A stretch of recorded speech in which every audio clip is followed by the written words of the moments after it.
Hello friends, ഇന്ന് നമ്മൾ പഠിക്കാൻ പോകുന്നത് ഫണ്ടമെൻ്റൽ ജോഗ്രഫിയിലെ the world population distribution density and growth എന്ന് പറയുന്ന രണ്ടാമത്തെ ചാപ്റ്ററാണ്.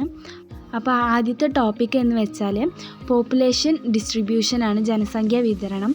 ഭൂമിയുടെ ഉപരിതലത്തിൽ ജനങ്ങൾ എങ്ങനെ വ്യാപിക്കുന്നു എന്നതാണ് ജനസംഖ്യാ വിതരണം. ഇനി അടുത്ത ടോപ്പിക്ക് പറഞ്ഞാൽ പോപ്പുലേഷൻ ഡെൻസിറ്റി ആണ്. Population density is the number of the people living per square kilogram. ഒരു ചതുരശ്ര സെൻറ്റിമീറ്ററിൽ താമസിക്കുന്ന ആളുകളുടെ എണ്ണമാണ് ജനസാന്ദ്രത. ഇനി ഇതിൽ വരുന്നതാണ് ഡെൻസിറ്റി കണക്കാക്കാനുള്ള ഒരു formula: population divided by area, ജനസംഖ്യ ഡിവൈഡഡ് ബൈ വിസ്തീർണം. ഇത് ചെയ്താൽ നമുക്ക് ജനസംഖ്യ സാന്ദ്രത കിട്ടും. ഇൻഫ്ലുവൻസിങ് പോപ്പുലേഷൻ ഡിസ്ട്രിബ്യൂഷൻ ഫാക്ടേഴ്സാണ് ഇനി അടുത്ത് നോക്കാനുള്ളത്. അതിലാദ്യം വരുന്നത് ജോഗ്രഫിക്കൽ ഫാക്ടേഴ്സാണ്. അപ്പോൾ അതിലാദ്യം വരുന്നത് availability of water, land forms, അതുപോലെ തന്നെ ക്ലൈമറ്റും സോയിലും. ഇത്രയും കാര്യങ്ങളാണ് ജോഗ്രഫിക്കൽ ഫാക്ടേഴ്സിൽ വരുന്നത്. ഇനി അടുത്തതായി നോക്കേണ്ടത് എക്കണോമിക് ഫാക്ടേഴ്സാണ്. അതിൽ വരുന്നത് മിനറൽസ്, അർബനൈസേഷൻ, ഇൻഡസ്ട്രിയലൈസേഷൻ, ഈ 3 കാര്യങ്ങളാണ് വരുന്നത്. ഇനി അടുത്തത് സോഷ്യൽ ആൻഡ് കൾച്ചറൽ ഫാക്ടേഴ്സാണ്.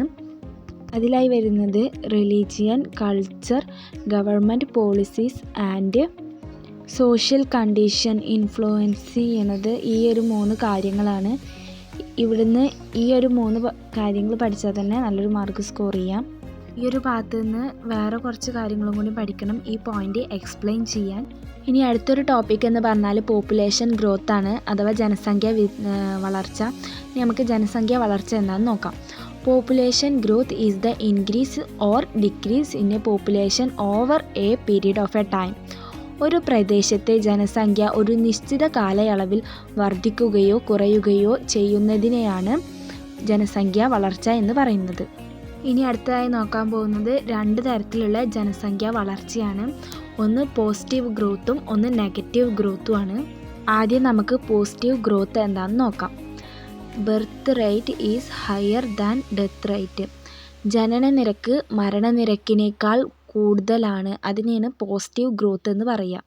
ഇനി അടുത്ത നെഗറ്റീവ് ഗ്രോത്ത് എന്താണെന്ന് നോക്കാം. Death rate is higher than birth rate or due to out migration. മരണനിരക്ക് ജനനനിരക്കിനേക്കാൾ കൂടുതലാവുകയോ പുറം കുടിയേറ്റം വർദ്ധിക്കുകയോ ചെയ്യുമ്പോഴാണ് നെഗറ്റീവ് ഗ്രോത്ത് ഉണ്ടാവുക. ഇനി ഇതിൻ്റെ താഴെയായിട്ട് കൊടുത്തിട്ടുണ്ട് population growth depends on the balance between birth rate, death rate and migration. എന്ന് വെച്ചാൽ ജനസംഖ്യ വളർച്ച, ജനനനിരക്ക്, മരണനിരക്ക്, കുടിയേറ്റം എന്നിവ തമ്മിലുള്ള സന്തുലിത അവസ്ഥയെ ആശ്രയിച്ചിരിക്കുന്നു എന്ത് പോപ്പുലേഷൻ ഗ്രോത്ത്. ഇനി അടുത്തൊരു ടോപ്പിക് എന്ന് പറഞ്ഞാൽ കമ്പോണൻ്റ് ഓഫ് പോപ്പുലേഷൻ ചേഞ്ചസ് ആണ്. ജനസംഖ്യാ മാറ്റത്തിൻ്റെ ഘടകങ്ങൾ ബർത്ത്, ഡെത്ത്, മൈഗ്രേഷൻ. ഇനി ബർത്ത് എങ്ങനെയാണ് അതിനെ എഫക്റ്റ് ചെയ്യണമെന്ന് നോക്കാം. പുതിയ ജനങ്ങൾ മൂലം ജനസംഖ്യ വർദ്ധിക്കുന്നു. അതുപോലെ ഡെത്ത് എന്ന് പറഞ്ഞാൽ മരണങ്ങൾ മൂലം ജനസംഖ്യ കുറയുന്നു. ഇനി മൈഗ്രേഷൻ ഒരു സ്ഥലത്തിൽ നിന്ന് മറ്റൊരു സ്ഥലത്തിലേക്ക് ആളുകൾ മാറുമ്പോൾ മൂലമുണ്ടാകുന്ന ജനസംഖ്യ മാറ്റത്തെയാണ് അവിടെ സൂചിപ്പിക്കുന്നത്. ജനനങ്ങൾ, മരണങ്ങൾ, കുടിയേറ്റങ്ങൾ എന്നിവയുടെ ഫലമായാണ് ജനസംഖ്യ മാറ്റം ഉണ്ടാകുന്നത് എന്നാണ് ഇവിടെ നമുക്ക് മനസ്സിലാക്കാനുള്ളത്. ഇനി ഇവിടെ പറയുന്നത് 2 തരത്തിലുള്ള മൈഗ്രേഷനെ കുറിച്ചിട്ടാണ്. ഇമിഗ്രേഷനും അതുപോലെ തന്നെ എമിഗ്രേഷനും. ഇമിഗ്രേഷൻ എന്ന് പറഞ്ഞാൽ അകത്തേക്കുള്ള കുടിയേറ്റം, എമിഗ്രേഷൻ എന്ന് പറഞ്ഞാൽ പുറത്തേക്കുള്ള കുടിയേറ്റം. ഈ 2 കാര്യങ്ങൾ ഇവിടെ ചെറിയതായിട്ടൊന്ന് മനസ്സിലാക്കുക. അതുപോലെ തന്നെയാണ് പുഷ് ഫാക്ടറും പുൾ ഫാക്ടറും. അതിൽ പുഷ് ഫാക്ടർ എന്ന് പറഞ്ഞാൽ തള്ളുന്ന ഘടകങ്ങൾ എന്ന് വെച്ചാൽ നമ്മൾ നിൽക്കുന്ന സ്ഥലത്ത് നിന്ന് പുറത്തേക്ക് പോകാനുണ്ടാവുന്ന കാരണങ്ങളാണ് ഇവിടെ സൂചിപ്പിക്കുന്നത്. നമ്മുടെ നാട്ടിൽ നിന്ന് നമുക്ക് പുറത്തേക്ക് പോകണമെങ്കിൽ ഒരുപാട് കാരണങ്ങളുണ്ടാവും. അപ്പോൾ ഇവിടെ 3 കാരണങ്ങളെ പറ്റിയാണ് പറയുന്നത്.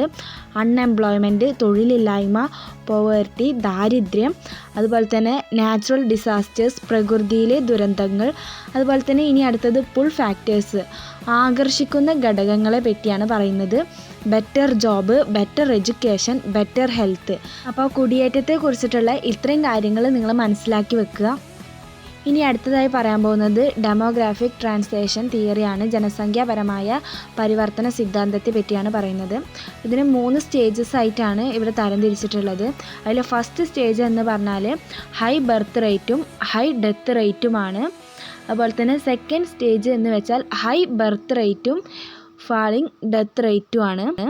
തേർഡ് സ്റ്റേജ് എന്ന് വെച്ചാൽ ലോ ബർത്ത് റേറ്റും ലോ ഡെത്ത് റേറ്റുമാണ്. ഈ ഒരു സിദ്ധാന്തം എന്താണ് ഇവിടെ വിശദീകരിക്കുന്നതെന്ന് ഇവിടെ താഴെ കൊടുത്തിട്ടുണ്ട്.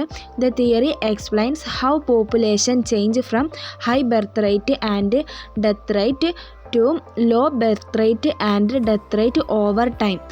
എന്ന് വെച്ചാൽ ഉയർന്ന ജനന നിരക്കും മരണനിരക്കുമുള്ള അവസ്ഥയിൽ നിന്നും കുറഞ്ഞ മരണനിരക്കും ജനനനിരക്കുമുള്ള അവസ്ഥയിലേക്ക് ജനസംഖ്യ എങ്ങനെ മാറുന്നു എന്നതാണ് ഈ സിദ്ധാന്തം വിശദീകരിക്കുന്നത്. ഇനി ഇതിൽ ഏറ്റവും ലാസ്റ്റായിട്ട് വരുന്ന ഒരു ടോപ്പിക്കാണ് പോപ്പുലേഷൻ കൺട്രോൾ മെഷേഴ്സ്, ജനസംഖ്യാ നിയന്ത്രണ മാർഗങ്ങൾ. ഒരു 4 മാർഗങ്ങളാണ് ഇവിടെ ഉള്ളത്. ഫാമിലി പ്ലാനിങ്, അതുപോലെ തന്നെ എഡ്യൂക്കേഷൻ, വുമൻസ് എംപവർമെൻറ്റ്, അതുപോലെ തന്നെ അവയർനെസ് പ്രോഗ്രാം. ഇത്രയും കാര്യങ്ങൾ പഠിച്ചാൽ തന്നെ ഈ ഒരു ചാപ്റ്റർ സെറ്റായിട്ടുണ്ട്. അപ്പോൾ നിങ്ങൾക്ക് വീഡിയോ ഇഷ്ടപ്പെട്ടാൽ ഫ്രണ്ട്സിനൊക്കെ ഷെയർ ചെയ്യുക, അതുപോലെ തന്നെ സബ്സ്ക്രൈബ് ചെയ്യുക, ലൈക്ക് ചെയ്യുക. അപ്പോൾ ഇനി അടുത്തൊരു ക്ലാസ്സുമായിട്ട് കാണാം.